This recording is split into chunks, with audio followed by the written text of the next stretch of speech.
mentiroso de gente assunto aqui, que a entregar queijo não falso, que é ex-minister Marisol Trump, que tem caso aqui a entregar 27 queijos contra mim na julho de ano 2022. 27 quê? 27 queijos. De 25. 25 queijos contra minha pessoa na julho de ano 2020. Você sabe que essa aqui está. Net luna, depois que nós barrei como ministro, é tempo aí for de pôr, que nós temos confiança mais de jeito. Toda luna não promete, custa o bom.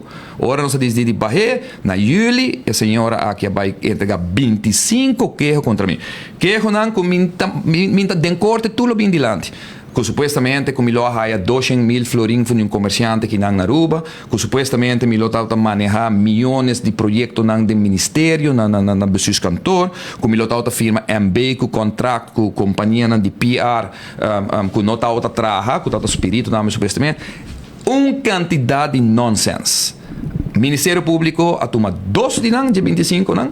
O suposto 2 spoke amtenar, então ele vai na lá um caso, que sei na vai escapa na cara de toda a acusação que eu tinha for de ano 2019 com a comissária que base e com nada não perseguima, na vai colga na pessoa aqui su falso queijo que ela entrega. Como uma pessoa mas não bisa se manque, uma pessoa que não tu first offender, não sabe se também em corte se manque, senhora Trump ganha Ministério Público em caso de Chris Dammers. Ela vai entregar queijo contra Chris Dammers a dale, na final o resultado que ela ganha, ela vai rebut, ela paga but, ela vai castigar, e ela tem 2 anos de prova de tempo aí. 2 anos está outra boa, vamos dizer, curatela de Ministério Público e de Justiça.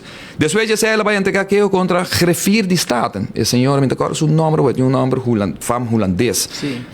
Para me recordo seu nome aqui não.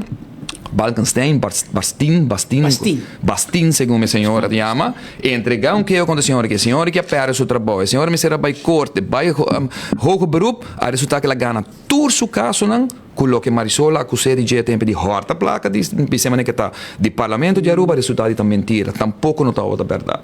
E é mesmo senhora que Trump, a senhora que tem 2 anos está outra boa investigação, sendo membro do parlamento e nunca está transparente e pensar aqui para bisa que está 2 anos. Então, para que está a investigação 2 anos largo, passou para o senhor Jaime Cruz, diretor de DEP, a entregar queijo contra seu ministro, contra Marisol.